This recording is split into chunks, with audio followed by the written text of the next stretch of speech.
Welcome to this explainer. Today, we're looking at a single, incredibly simple concept that has the power to fundamentally alter your financial reality. I want you to think about $100. Like, really picture it. That's what, the price of a nice dinner out?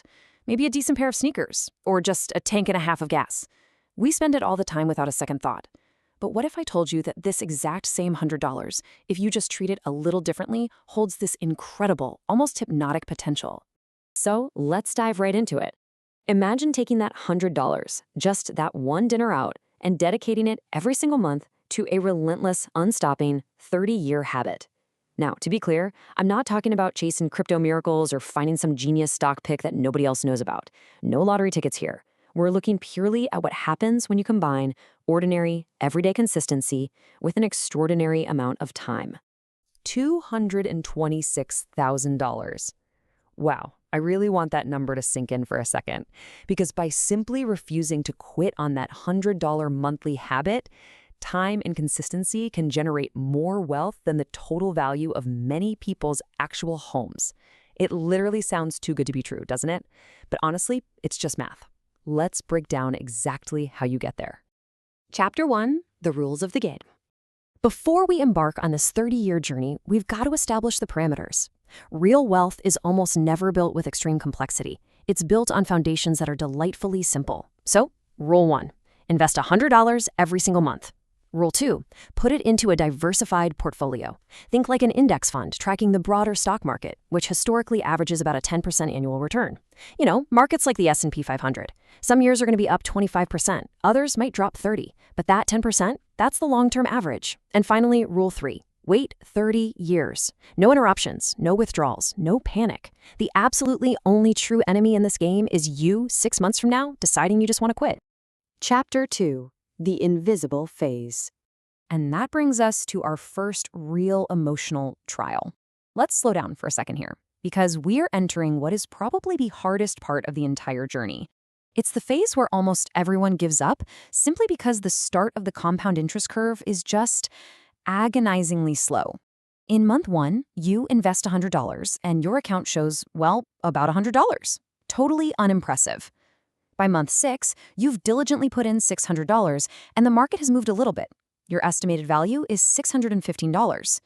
This is the exact moment when 9 out of 10 investors look at their balance, see a measly $15 in profit, and ask themselves, is this actually even worth the sacrifice? But asking if it's worth it is the wrong question entirely. We really need to reframe the utter boredom of these first few months. You see, you aren't building wealth yet. You're building a habit. And a habit isn't measured in dollars. It's measured in discipline. The foundation you lay down right now is what makes the later decades even possible. Let's jump ahead to year 5. You've now contributed $6,000 and your account sits at roughly $7,700. Here lies a massive psychological trap. You've got $1,700 in gains, while you're probably scrolling social media, seeing friends flaunting how they doubled their money overnight in tech stocks. You might feel a little ridiculous, but what you can't see quite yet is that the compound interest curve isn't a straight line. It's a curve that sleeps for a very long time before it finally wakes up. Right now, your money is just sleeping. Chapter 3, surviving market corrections. Just as you get used to that slow, steady pace, reality is going to hit. Usually around year 7 or 8, the inevitable crisis strikes. A major financial shock is practically guaranteed to happen over a 30-year timeline, and you have to be prepared for the moment the market tests your resolve. Imagine a dark storm rolling in. One day your account, which proudly sat at $12,000, suddenly plummets to $8,500. The news cycle is screaming about total economic collapse. Your friends are asking if you managed to quote-unquote pull your money out in time. It's a terrifying moment for sure. But listen to me. This isn't a malfunction. This is the test. The absolutely crucial point is how you react to that storm. There are 2 completely different mindsets that decide your financial future here. Speculators, they look at the drop, panic, and sell, locking in their losses and making what was a temporary dip a permanent reality. True investors, however, look at that exact same drop and just keep doing what they've always done. They invest their $100, but now they're buying those shares at a massive discount. They feed the machine while the market is on sale, getting rich slowly precisely because everyone else is panicking. Chapter 4, the tipping point. If you can survive that storm without touching your money, you eventually reach the halfway mark. Welcome to year 15. This is where things start to get really exciting because that long sleeping compound interest curve is finally starting to awaken. You've consistently contributed $18,000 over a decade and a half, but your estimated value has climbed to over $41,000. For the very first time, something totally magical happens. The gains you make from a single good year in the market actually exceed everything you've contributed out of your own pocket over the past 3 years combined. This is it. This is the true tipping point. You might not notice it on a random Tuesday because the shift is pretty gradual, but looking back, this is the exact moment when your money officially starts working much, much harder than you do. Compound interest is no longer just some math concept in a textbook.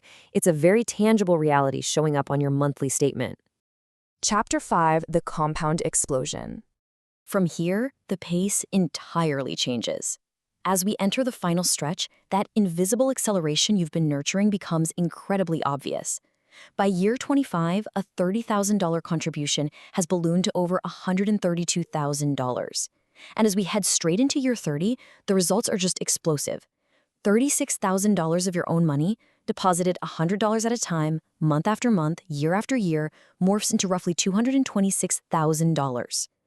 You didn't try to time the market. You didn't employ any special financial genius. You literally just didn't stop. What that really means is an astonishing $190,000.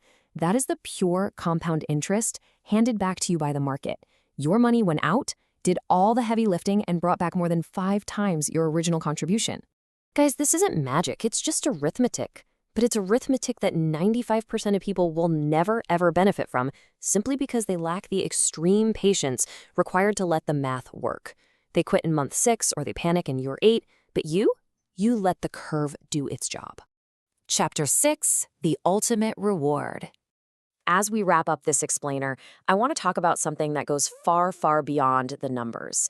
There is a hidden reward in this 30-year process, a non-financial transformation that occurs over those 360 months of relentless consistency. Yes, the balance sheet shows $250,000, but these 30 years didn't just transform your bank account. They transformed you. You became a person who keeps their word to themselves. You became someone with the emotional regulation to stay calm and not panic when the rest of the world is losing its mind. That level of character growth, that doesn't fit on any bank statement. Absolute financial freedom isn't reserved for the lucky or the exceptionally brilliant. It's a deliberate decision.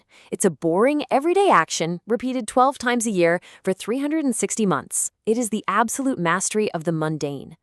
So the real question isn't whether you have $100. The real question is, am I willing to be that disciplined person during the first 6 months when absolutely nothing seems to happen? If the answer is yes, then don't wait. Don't push this off to next month. Turn tonight's dinner out into the absolute foundation of your future fortune. Will you start this month?